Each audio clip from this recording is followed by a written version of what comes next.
Welcome to Kuldeep classes. मैं MD sir advance math की एक और नया वीडियो के साथ आपका स्वागत करता हूं। जियो कोऑर्डिनेट ज्योमेट्री का पार्ट 2 मैंने कल किया था। अब कोऑर्डिनेट ज्योमेट्री का पार्ट 3 के साथ आगे बढ़ते हैं। देखिए,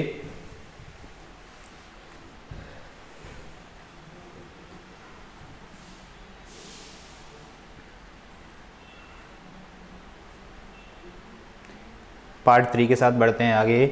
कल मैंने आपको एक क्वेश्चन दिया था। क्वेश्चन था -4x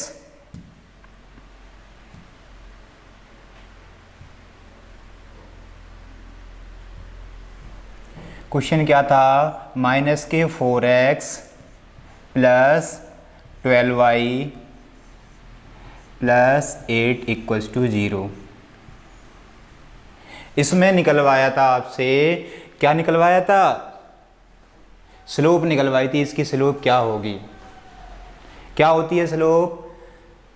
प्रवणता पूछी थी। प्रवणता कैसे निकालते हैं? किसी भी लाइन की प्रवणता या स्लोप या ढलान कैसे निकालते हैं? ये होती है, इसे m से प्रदर्शित करते हैं, या फिर किसी से बोल लो तो क्या होता है? Minus into coefficient of x, मतलब x का गुणांक माइनस आएगा। x के गुणांक में क्या है? -4 है ऑलरेडी, अपॉन y का गुणांक। y का गुणांक कितना है? 12। कोफिशिएंट ऑफ y, तो माइनस से माइनस कैंसिल है, 4 1 जा 3, तो ये कितना आ जाएगा? 1/3। ये क्वेश्चन था कल का आखिरी वाला। अब आगे हम वीडियो को स्टार्ट करते हैं।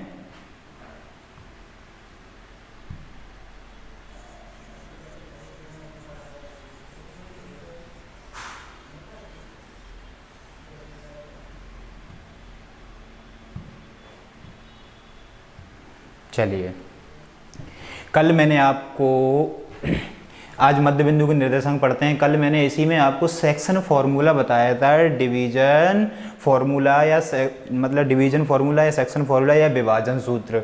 उसमें मैंने आपको बताया था कि विभाजक बिंदु के निर्देशांक कैसे निकालते हैं?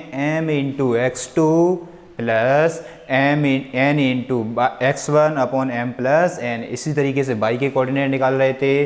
पहले वीडियो में मैंने आपको सब कुछ बताया है। जिन्होंने नहीं देखा तो पहले सेकंड वाले वीडियो में, तो सेकंड वाली वीडियो को देखें। मैं तो कहता हूँ पहले तीनों ही वीडियो को देखें, फर्स्ट सेकंड और उसके बाद थर्ड पे आते हैं। चलिए, तो इसमें अगर मैं बोलता हूँ मध्य बिंदु के निर्देशांक, तो मध्य बिंदु मतलब मिड पॉइंट या बीचों बीच में इसके निर्देशांक, मैंने इसको पॉइंट का नाम दे दिया m।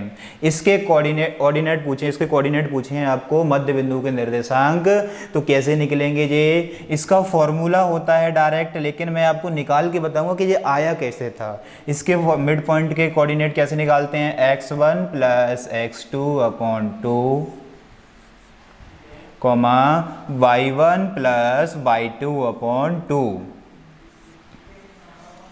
ये थे मध्य बिंदु के निर्देशांक। किसी भी मतलब दो बिंदु दिए हैं, दो बिंदुओं से मिलकर एक रेखा है, उसके मध्य बिंदु के निर्देशांक कैसे निकाल लेते हैं? x1 प्लस x2 अपॉन 2 और y1 प्लस y2 अपॉन 2। अब ये आया कहाँ से था, तो उसको देखते हैं। देखिए,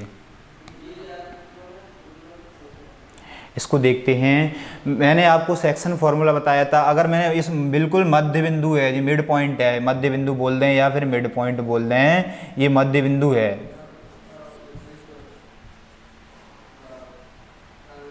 देखिए, अगर ये मध्य बिंदु है तो मध्य बिंदु के निर्देशांक कैसे निकाल रहे थे?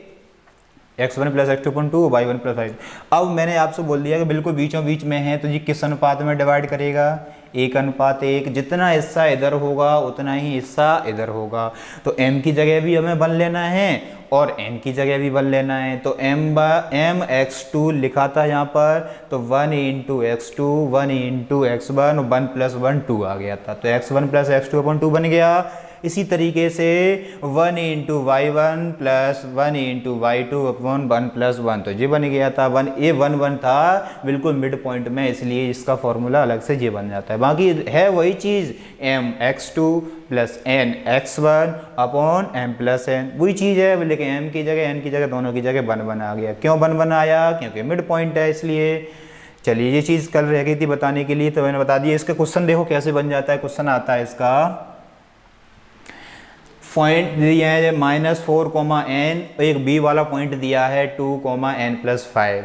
इसका मिड पॉइंट दे दिया है। डायरेक्ट बहुत कम पूछता है कि इसकी मध्य बिंदु बताइए क्या आएगा मिड पॉइंट। अब इसमें मिड पॉइंट दे दिया है तो n की वैल्यू पूछिए, n की वैल्यू क्या होगी। जैसे मैं इसको लाइन बना देता हूँ एक, तो इसमें a वाला पॉइंट क्या है ये -4, n, इसको और बढ़ा देते हैं इधर। और ये बी वाला पॉइंट क्या है यहाँ पर, ये है 2, n+5। और इसके मिड पॉइंट दिया है बिल्कुल बीचों बीच में। मिड पॉइंट कितना दिया है इसका -1, 4। इसको मैंने -1, 4 है मिड पॉइंट इसका।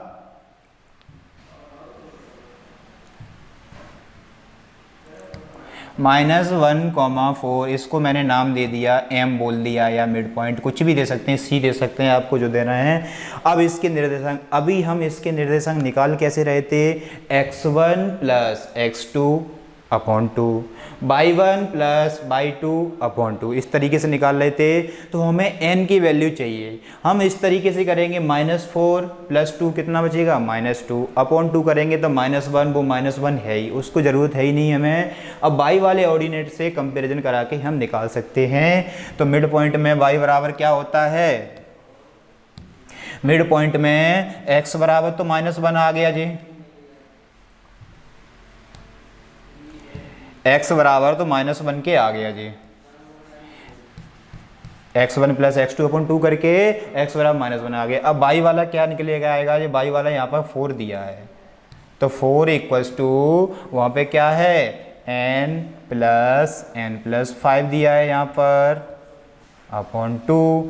y1 + y2/2 = क्या आ रहा था, y, मतलब इसका जो ऑर्डिनेट आ रहा था। तो कर दीजिए, 4 × 2 = 8, n+n 2n+5, 5 इधर जाके सब्ट्रैक्ट होगा, कितना बचेगा 3, तो 3 = 2n। तो n की वैल्यू कितनी आ गई 3/2। ये आ गए मध्य बिंदु के, मतलब इसका n की वैल्यू आ गई, सॉरी, मध्य बिंदु के निर्देशांक तो दिए थे, तो n की वैल्यू क्या होगी 3/2। वहाँ रख देंगे, यहाँ रख देंगे, जो वैल्यू आ जाएगी।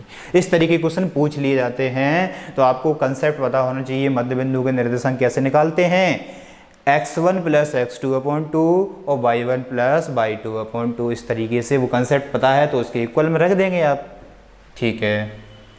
अब बढ़ते हैं आगे।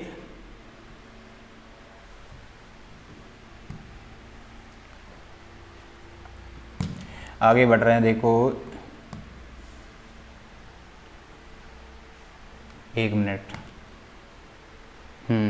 अब इसमें अभी जो हमने किया था, इस मध्य बिंदु के निकाल दिए थे इसके। अब केंद्र के बारे में पढ़ते हैं आगे। अगला वाला कंसेप्ट है केंद्रक, सेंट्रॉइड। ये होता क्या है, त्रिभुज के केंद्रक की बात करते हैं। इसमें कोऑर्डिनेट ज्योमेट्री पूछता है, तो इसको बोलते हैं केंद्रक, सेंट्रॉइड। इसे जी से डिनोट करते हैं क्योंकि ये गुरुत्व केंद्र होता है। गुरुत्व केंद्र या फिर जी से डिनोट करते हैं। इसकी वैल्यू निकालते कैसे हैं वो समझना है बस आपको, कि इस जी का मान कैसे निकालेंगे। सेंट्रॉइड जी होता है, तो जी होता है x1 + x2 + x3/3, y1 + y2 + y3/3, इस तरीके से निकाली जाती है। इसकी वैल्यू आपके पास x1 y1 x2 y2 x3 y3 तीनों दिए होंगे। ट्राइंगल बना के नहीं देगा, वहाँ पे बोलेंगे कि एक ट्राइंगल है, उसके वर्टेक्स दिए हैं x1 y1, जो कुछ वैल्यू दी जाएगी यहाँ पर भी कुछ वैल्यू दी जाएगी, यहाँ भी कुछ दी जाएगी। तो उसमें आप कैसे निकालोगे गुरुत्व केंद्र या फिर सेंट्रॉइड या केंद्रक, x1 + x2/3 y1 + y2 y3/3, ठीक है। कोई दिक्कत है किसी को इसमें? अब इसके ऊपर देखिए क्वेश्चन कैसे बनता है, अभी देखते हैं। इसमें कोई दिक्कत, स्क्रीनशॉट लेना है जल्दी से ले लीजिए, फिर देखते हैं आगे। अब इसमें पूछा था केंद्र के निर्देशांक। अभी मैंने आपको बताया था x1 y1 x2 y2 x3 y3 ये वैल्यू हो गई। डायरेक्ट आपको केंद्रक निकालना है। केंद्रक के निर्देशांक क्या होते हैं अभी आपको बता के आ रहे हैं। केंद्रक कैसे निकलता है, जो होता है देखिए x1 plus x2 plus x3, एक बार लिख देते हैं चलो, -2 प्लस 6 प्लस 8 अपॉन 3। और ये वाली y की वैल्यू कैसे निकालते हैं, वो भी y1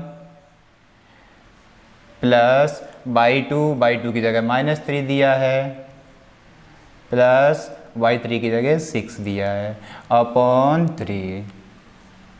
इस तरीके से जिसके कितने निकल के आ रहे हैं, 8 से 14 में से 2 गया तो 12, 12/3 कितना हो जाएगा जी, 3 चौके 12, 4 जो हो जाएगा, 6 में से 3 जाएगा 3, 3/3 कितना आ जाएगा 1।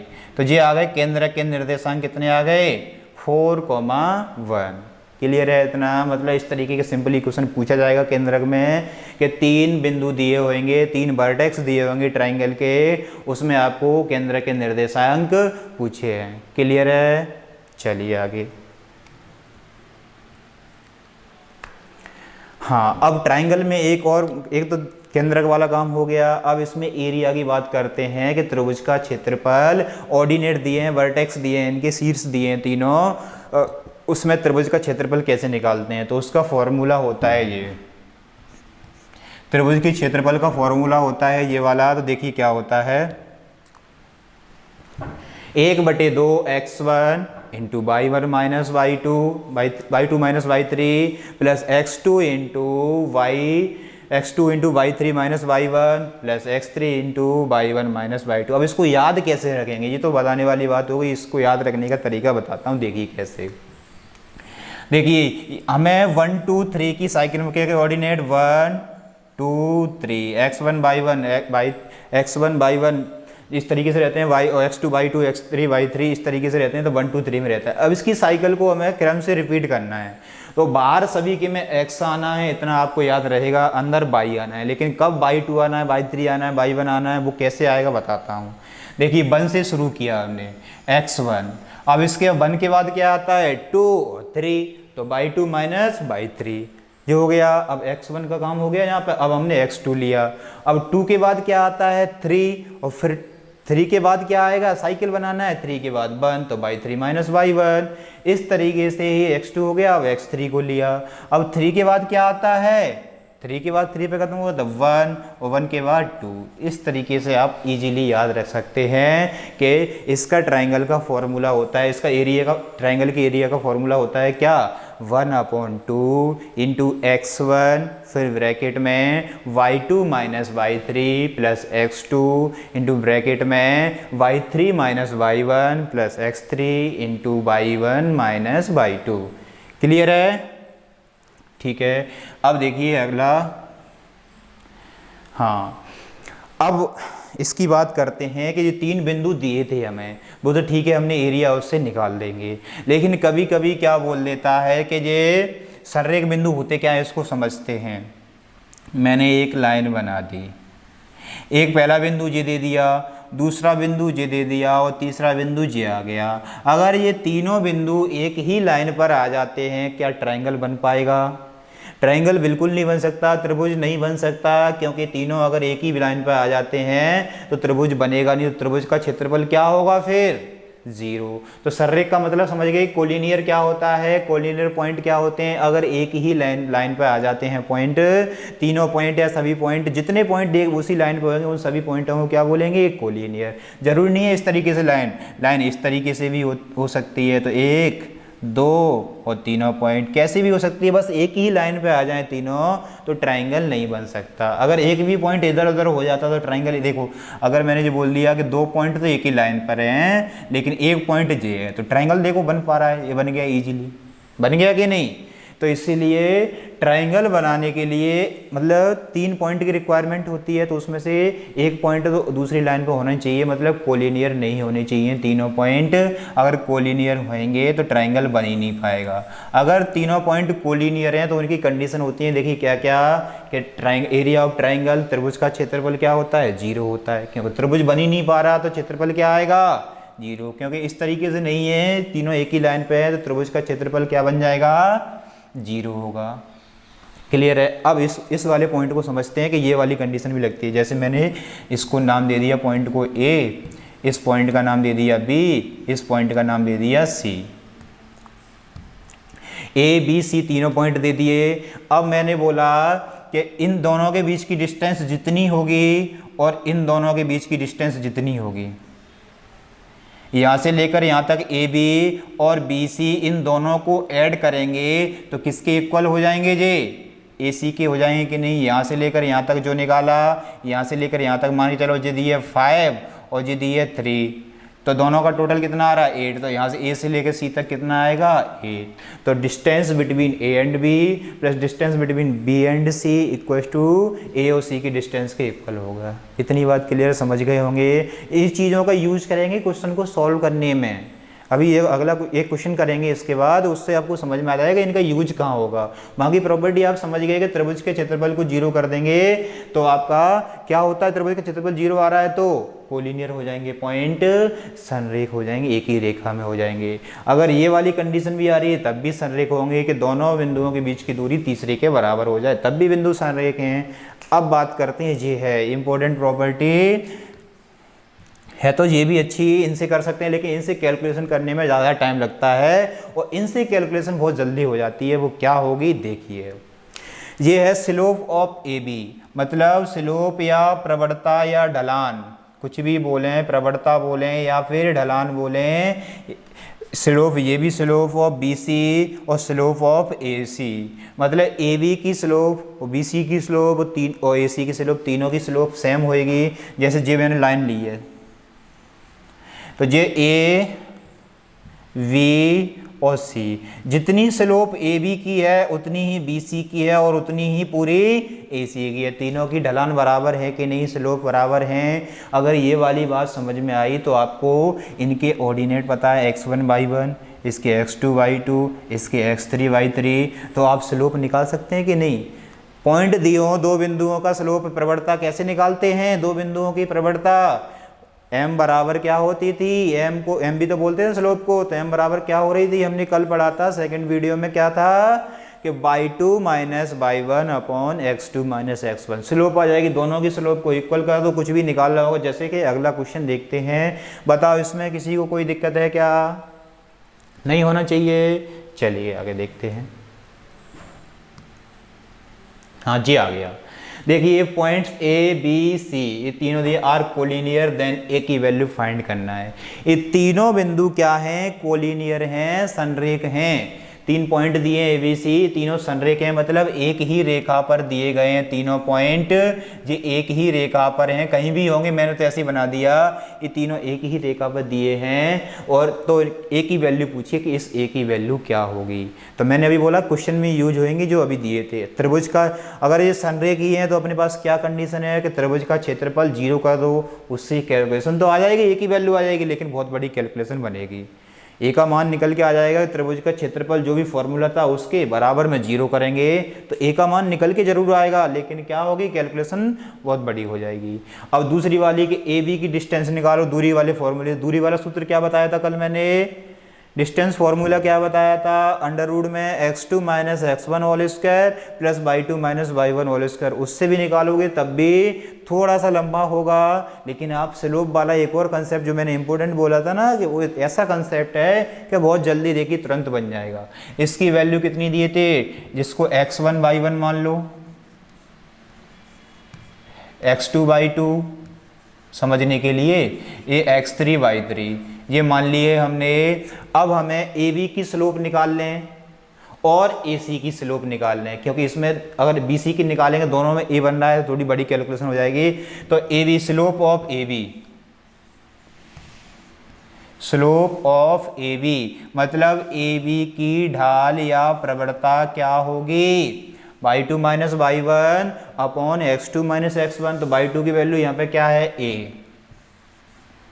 माइनस y1 की वैल्यू कितनी है 2 upon y2 minus y1 upon x2 minus x1, sorry a नहीं है 2 नहीं है, y2 माइनस y1 3 है यहाँ पर, y1 की वैल्यू कितनी है 3 है।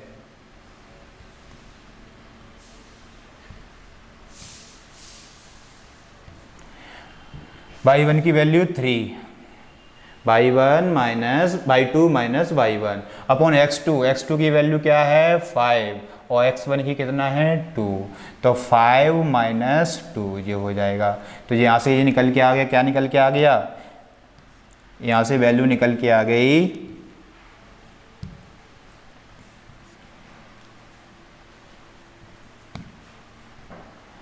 यहाँ से वैल्यू आपकी निकल के आ रही है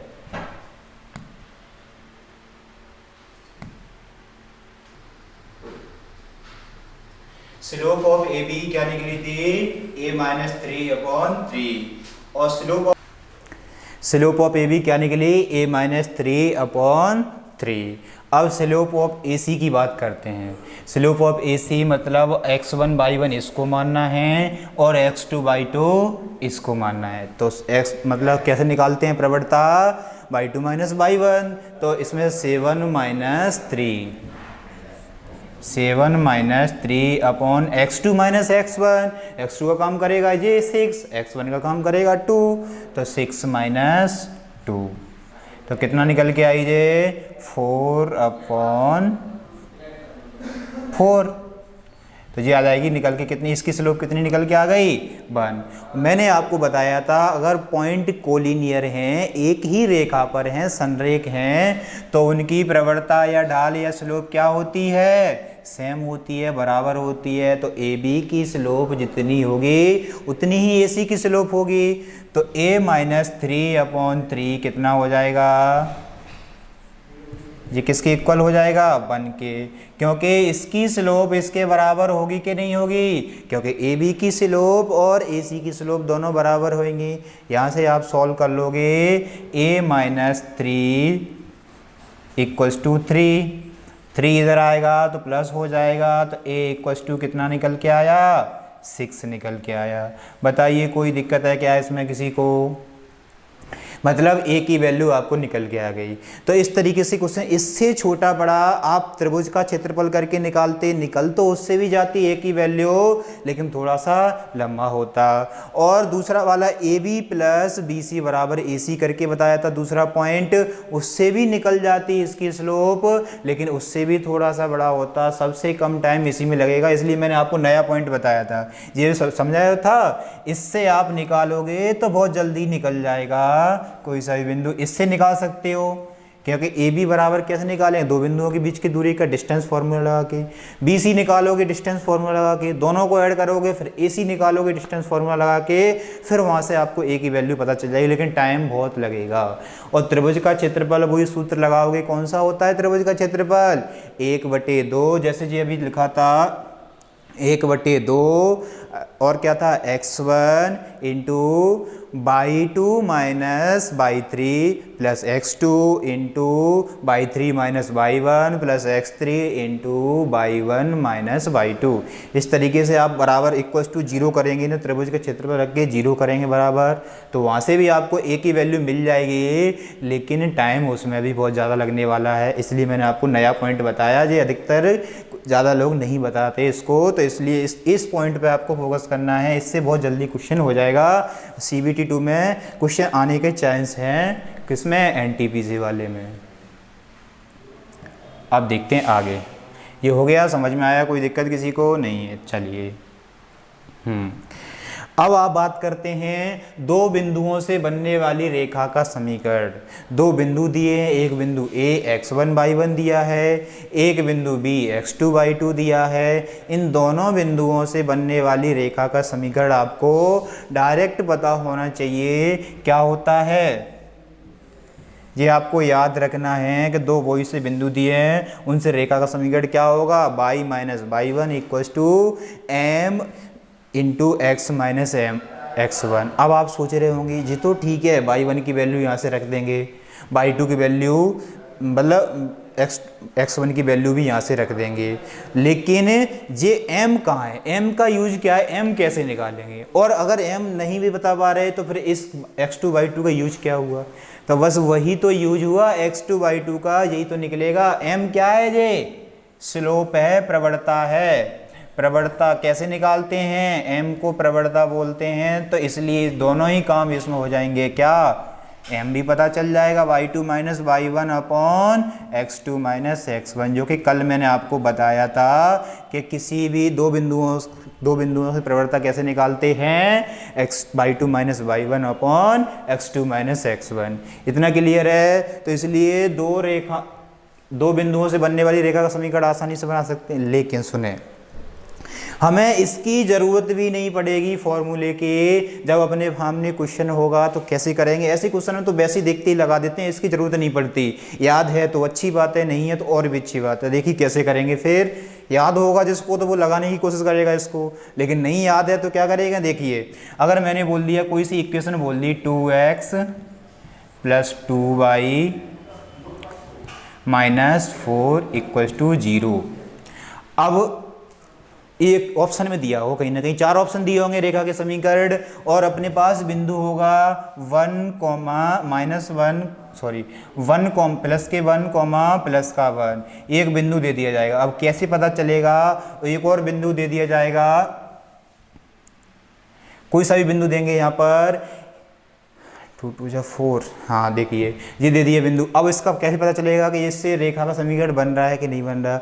तो इसको इस पर लाई करा के देखिए, रख के देखिए, अगर दोनों साइड बराबर आ जाएं तो वो वही वाला बिंदु वही वाली रेखा का समीकरण हो जाएगा। जैसे रखिए x की जगह क्या रखेंगे, 1 रखेंगे, तो ये क्या आ जाएगा 2 × 1। रखिए देखिए x की जगह 1 रखा तो 2 × 1 क्या हो गया, x की जगह 1 रखेंगे तो 2 × 1 हो गया, प्लस 2 × y की जगह भी 1 रखा तो 2 × 1 माइनस 4, 2 1 जा 2 2 4 माइनस 4 क्या आ गया जी 0, 0 बराबर 0, मतलब ये बिंदु इस रेखा पर स्थित है। और ऐसे ही ये वाला बिंदु भी लाई कराएगा, जिस रेखा पर दोनों बिंदु लाई कर जाएंगे, दोनों साइड बराबर आ जाएंगी, तो वही वाली रेखा का समीकरण हो जाएगा। मान लिया ए ऑप्शन पे दिया होता है तो टिक कर देते इसको। क्लियर है। तो इसको लगाने की जरूरत पड़ी क्या, और इससे लगाओगे तो आपको डायरेक्ट आंसर मिलेगा। लेकिन इसमें जे भी करना पड़ेगा, जे भी और y बराबर जे भी लगाना पड़ेगा, m बराबर प्रवणता y2 minus Y one upon x2 minus. कर सकते हैं इसमें भी ज़्यादा टाइम अगर याद है तो, लेकिन नहीं याद है तो बता रहा हूँ मैं क्या, पॉइंट को इस पर लाई करा के देख लो। दोनों पर जिस रेखा पर दोनों पॉइंट लाई कर जाएं, दोनों साइड बराबर आ जाएं, दोनों पॉइंट संतुष्ट हो जाएं जिस रेखा पर, वही ऑप्शन आपका हो जाएगा। इतनी बात क्लियर है क्या। चलिए देखिए अभी थ्योरी चल रही है कोऑर्डिनेट ज्योमेट्री की, तो आप इसको अच्छे से समझिए। क्वेश्चन का तो पता भी नहीं चलेगा, यूँ हो जाएंगे चुटकी में, तुरंत बहुत जल्दी तरीके के क्वेश्चन हो जाएंगे अगर आपको थ्योरी अच्छे से समझ ली तो। इसलिए आपको थोड़ा सी क्लास बोरिंग लग रही होगी क्योंकि थ्योरी चल रही है, पता नहीं क्या चल रहा है। अभी क्वेश्चन होंगे नेक्स्ट वीडियो से, तो इसकी पहले आपको थ्योरी समझ में आएगी। अगर थ्योरी को आपने तीनों क्लास अच्छे से पढ़ लो, ये पहले तो अच्छे से देख लो तीनों क्लास, फिर आपको चौथी क्लास से अपना आप ही आनंद आने लगेगा। जब क्वेश्चन होंगे तो तुरंत बनाओगे, क्योंकि हमें सारे कंसेप्ट पढ़ चुके हैं थ्योरी में। तो इसलिए अगर ये वीडियो पसंद आ रही हो तो इसको ज़्यादा से ज़्यादा लाइक करें, शेयर करें। कल से इसके क्वेश्चन स्टार्ट करेंगे, इसके क्वेश्चन स्टार्ट होंगे तो आपको कोई दिक्कत नहीं आएगी, सारे कंसेप्ट समझ में आ जाएंगे। तो वीडियो को ज़्यादा से ज़्यादा लाइक शेयर सब्सक्राइब करें तो और लोग भी देख सकें इससे। Thank you.